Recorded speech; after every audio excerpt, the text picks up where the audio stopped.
La garde à vue est une mesure de contrainte régie par l'article 62.2 du Code de procédure pénale. Elle est décidée par un officier de police judiciaire à l'encontre d'une personne soupçonnée d'avoir commis ou tenté de commettre un crime ou un délit. Bienvenue dans Garde à vue, le podcast. Entre 1985 et 1986, celui que la presse a surnommé l'étrangleur de la Robertsau fait régner la terreur dans ce quartier résidentiel de Strasbourg. Il s'introduit la nuit dans des appartements au rez-de-chaussée où il étrangle des jeunes filles dans leur sommeil et leur inflige des sévices sexuels.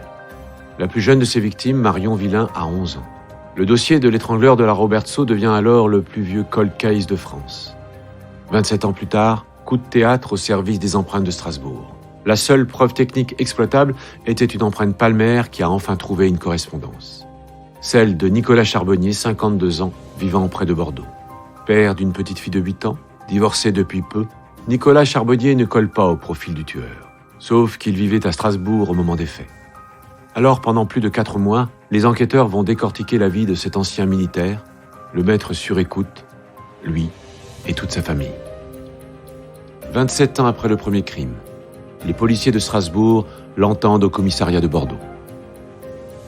Le 21 janvier 2013, à 14h10, sa garde à vue commence. Vous écoutez le premier épisode de l'affaire Nicolas Charbonnier. Ces auditions ont été reconstituées avec des comédiens d'après les procès-verbaux des interrogatoires. Vous entendrez aussi les témoignages des enquêteurs et des avocats qui ont travaillé sur l'affaire.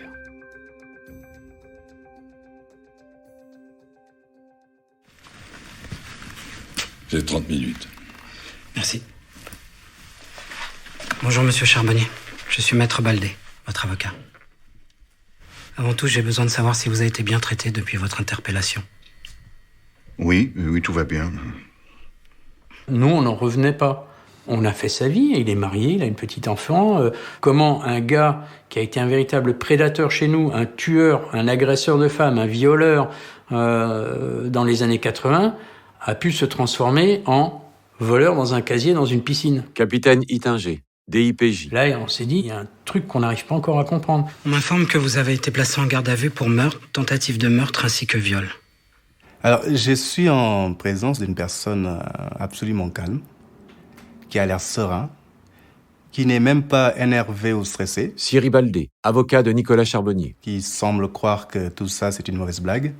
Et qui est sûr d'être remis en liberté très rapidement. Donc lui-même, d'emblée, me met en confiance. Mais alors c'est vraiment sérieux cette histoire? Pour meurtre? Oui, on ne peut plus sérieux. C'est insensé. Est-ce que cela veut dire que vous niez les faits qui vous sont reprochés, monsieur Charbonnier? Évidemment. L'avocat commis d'office, on lui a pas ramené les 15 tomes du truc, hein. Donc, je lui ai dit ce que j'avais envie de lui dire. C'est-à-dire, rien. Ou pas grand-chose. Capitaine Ittinger. Donc en fait, c'est une discussion de dupes à ce moment-là, entre un avocat qui connaît pas son client et le client qui connaît pas l'avocat. Juste dire, est-ce que vous avez été frappé par la police? Non. On va y aller maintenant, hein. On va aller parler aux flics. Afin que le regard du suspect ne puisse se raccrocher à rien, le capitaine Ittinger a choisi pour mener la garde à vue un bureau vide. La première audition peut commencer, il est 17h30. Un verre d'eau? Volontiers. Ce dossier de l'étrangleur de la Robertsau, c'est une plaie. Tous mes collègues ex-chefs brigade criminelle se sont cassés les dents dessus, et c'était, je crois, le seul cold case qu'on pouvait avoir chez nous à Strasbourg. On est un peu fébrile, c'est-à-dire que là, on est dans la phase finale d'un jeu qu'on prépare presque depuis 5 mois. Voilà. Et on sait que c'est maintenant que ça va se jouer. Qu'est-ce que vous attendez de moi au juste? On va te poser quelques questions. Rien de trop compliqué. J'ai pas l'habitude, c'est la première fois que je suis interrogé par les services de la police. Ça fait combien de temps que tu vis à Saint-Jean-d'Illac? Ça fait plusieurs années maintenant, oui. Et avant ça? Pendant 4 ans, j'ai habité Pessac. Bordeaux, avant ça, environ 10 ans. J'ai presque passé toute ma vie dans la région, quoi. Ah, t'es né dans le coin, alors? Non. Ma famille a pas mal bougé quand j'étais enfant. Père militaire, donc vous comprenez. C'est-à-dire? Mon père, il est colonel. Il fait des missions à l'étranger. Il était très, très diplômé. Mon père aussi était officier supérieur. À l'impression, je sais ce que c'est. Ah non, mon père, il aimait aider les autres. Il a été visiteur de prison, écrivain public. Maintenant, il est sur un site pour aider les gens à faire leurs problèmes de maths. Vous voyez les gens. Vous étiez combien à la maison?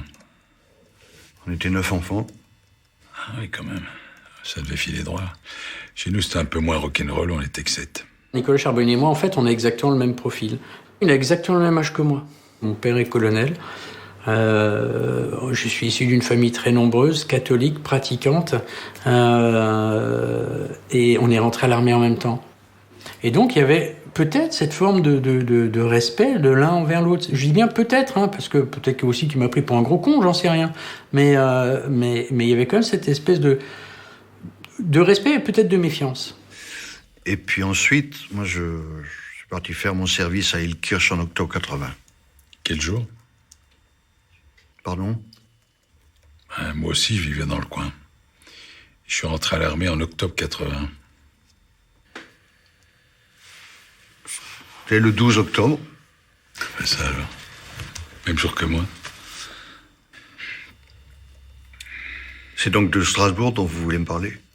Nicolas Charbonnier comprend que le capitaine Ittinger a fréquenté le même Strasbourg que lui dans les années 80 en tant que soldat du rang. Mais il ignore que les enquêteurs s'intéressent de près à son dossier militaire.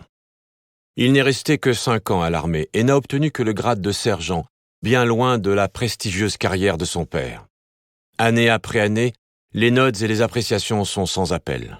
Donc le fait que Nicolas fasse soldat du rang, qui monte jusqu'à sergent, mais qu'il soit médiocre et qu'au bout de 5 ans, il se fasse lourder. Major Thomas, DIPJ. Je pense qu'en revenant chez lui, il n'a pas dû revenir triomphant, quoi, hein. Donc je pense qu'il devait être assez mal vis-à-vis de son père, quoi, hein.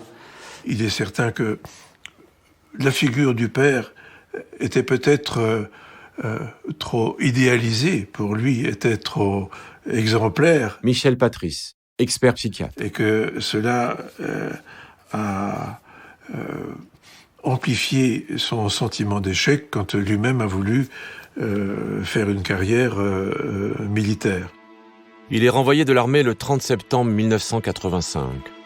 À 23 ans, il retourne vivre chez ses parents à Schiltigheim, près de la Robertsau. À quelques rues de là, une semaine plus tard, une jeune femme est violée dans son appartement au rez-de-chaussée.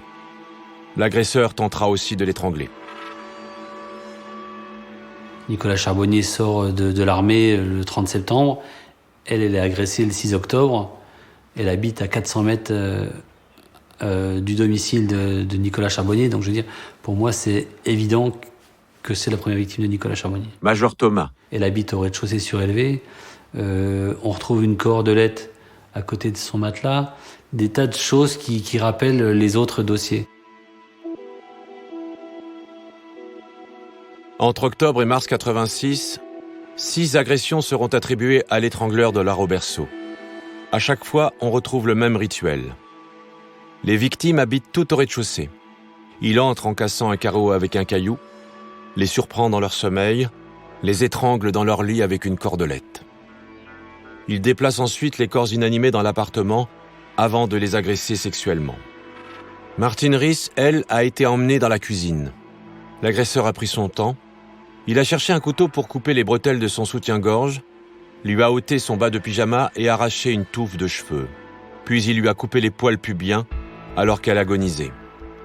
Il s'est ensuite rendu dans la chambre de sa sœur Patricia, qui s'est réveillée alors qu'il était sur elle pour l'étrangler. Ses hurlements l'ont mise en fuite.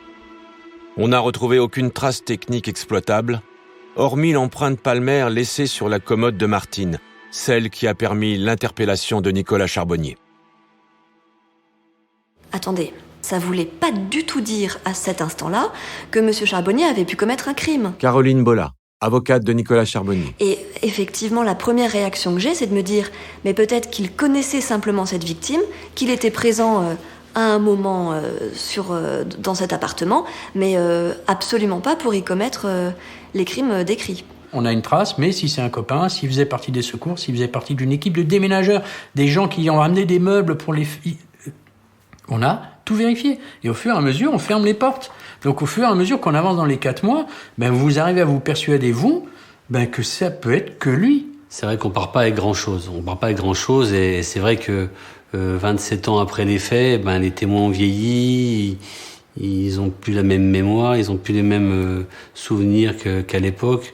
Je me souviens pas, c'est des témoignages contradictoires par rapport aux premières auditions parce que les gens se rappellent plus. Et on s'est rendu compte qu'en fait, ça nous desservait. C'est-à-dire que plus on rentrait d'éléments troubles ou non qu'on n'arrivait pas à établir, plus ça profite en fait à la personne qu'on va viser. Et là, j'ai tout de suite dit à Michel, stop, on arrête tout, on va changer notre fusil d'épaule. Et donc petit à petit, on en est rentré à faire des jeux de rôle. Il me parlait comme si j'étais Nicolas Charbonnier, et j'ai essayé de le contrer. Pendant les 4 mois de préparation de la garde à vue, les 2 policiers ont passé au crible les questions d'ordre professionnel, familial, intime et même sexuel. Ils ont simulé les réponses potentielles de Nicolas Charbonnier afin de rester maître du déroulé des auditions. Quand j'étais jeune, il y a une fille, là, je l'avais tapé dans l'œil. Elle s'appelait comment? Martine, je crois. Ouais, c'est ça, Martine. On a dû se voir 2-3 fois, je dirais, à l'époque dont vous me parlez, là, chez elle. Bon, on n'a pas fait grand-chose, hein. Je suis un gentleman, vous savez. Puis un jour, plus de nouvelles. Ça s'est terminé comme ça. Tu vois là, ton empreinte palmaire. Mais s'il nous dit ça, on peut te la carrer au cul bien profond, parce qu'on est mort s'il nous dit ça. On s'est assuré qu'il n'était pas connu de l'entourage de Martine Riss. Maintenant, Martine Riss, de ce qu'on savait du dossier, c'était une fille assez discrète, qui faisait ses études à Strasbourg, qui bougeait pas une oreille, etc. Et nous, ce qui était important pour nous, notre stratégie, c'était de faire dire donc à Nicolas Charbonnier qu'il n'avait aucune raison valable d'être dans cet appartement. C'est ce qu'on va faire. On va jouer à l'entonnoir. Tu te souviens du chalet? Quoi? Ça, c'est ma première question que je vais poser. Le chalet, c'était une boîte de nuit pour à Strasbourg. Les militaires sortaient. Donc toutes nos auditions sont déjà écrites. Quelles que soient les réponses qu'ils pouvaient nous donner, il fallait qu'on reste sur notre trame à nous, et uniquement notre trame. Parce qu'on savait exactement où on était et où est-ce qu'on voulait arriver. Tu te souviens du chalet? Je me souviens très bien. J'allais le week-end boire un verre, me détendre. C'était très couru à l'époque. Ouais, tu parles. Un vrai piège à gonzesse. Ouais, moi, j'allais surtout pour l'ambiance. Tu sais, on sous-estime toujours le prestige de l'uniforme. Ah, avait de quoi faire. Pas vrai? Ouais, c'est sûr. Je pense à un truc. Si ça se trouve, elle a peut-être connu la même fille. Je ne crois pas, non. Et les filles que tu rencontrais à l'époque, tu finissais la soirée chez elles en général? Ça pouvait m'arriver des fois. En fait, avant mes 17 ans, j'ai pas couché avec beaucoup de... En fait, avant mon ex-femme, on peut dire que j'ai rien eu de sérieux, quoi. J'étais pas non plus un grand séducteur. D'accord. Donc si je te dis Carole Reichelt? Ce nom ne me dit rien. Gisèle Tain? Pas la moindre idée de qui ça peut être. Où voulez-vous en venir? On ne voulait absolument pas qu'il puisse nous dire qu'il connaissait Martine Riss. On a noyé le nom de Martine Riss parmi des noms d'autres femmes apparues dans le dossier, quoi. Et une certaine Marion Villain, ça vous dit quelque chose? Pas des filles que j'ai connues, en tout cas. Martine Riss? Vous cherchez à faire l'historique de mes conquêtes? Vos conquêtes? Donc vous les avez côtoyées? Absolument pas. Judiciairement, c'est pas terminé, quoi. On peut pas emmener un mec aux assises juste parce qu'il dit je connais pas Martine Riss, quoi. Donc, mais pour moi, mon opinion, elle est faite, quoi. Voilà. Le fait qu'il ne connaisse pas Martine Riss et qu'il n'ait eu aucune raison valable d'entrer dans cet appartement, voilà, c'est fini, quoi. Tu nous as toujours pas dit quel était ton genre? Parce que j'ai pas de genre particulier. Je voyais des filles de mon âge, comme tout le monde. Parfois un petit peu plus jeunes. 20, 21 ans, 22. Mais jamais des mineurs.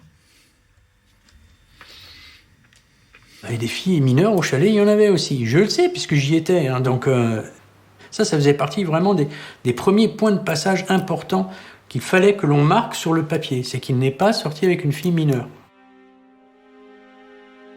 Martine et Marion sont mineurs, les modes opératoires sont identiques. Dès 1986, les enquêteurs relient les deux affaires et font appel à un psychiatre pour les aider à établir un premier profil de l'étrangleur de la Roberceau. Les éléments dont j'avais disposé ne permettaient pas de dresser un véritable portrait robot, sinon de définir la démarche sadique et cette logique, on peut dire, ce fonctionnement. Alors, l'histoire, pourquoi raser les poils pubiens? Peut-être que c'est un trait aussi qui rejoint la question de la pédophilie, à savoir d'effacer chez cette femme les caractères sexuels secondaires et d'en faire en quelque sorte une créature juvénile. Des traces de bave, de transpiration et de sperme ont été retrouvées sur les lieux des crimes, mais à l'époque, aucune analyse ADN n'a été faite car la technologie génétique était encore balbutiante. Et quand le fichage ADN a été généralisé, la mauvaise conservation des scellés a alors rendu impossible toute analyse. Nicolas Charbonnier sait qu'il a pu laisser des traces derrière lui, mais il ignore qu'elles ne sont pas exploitables.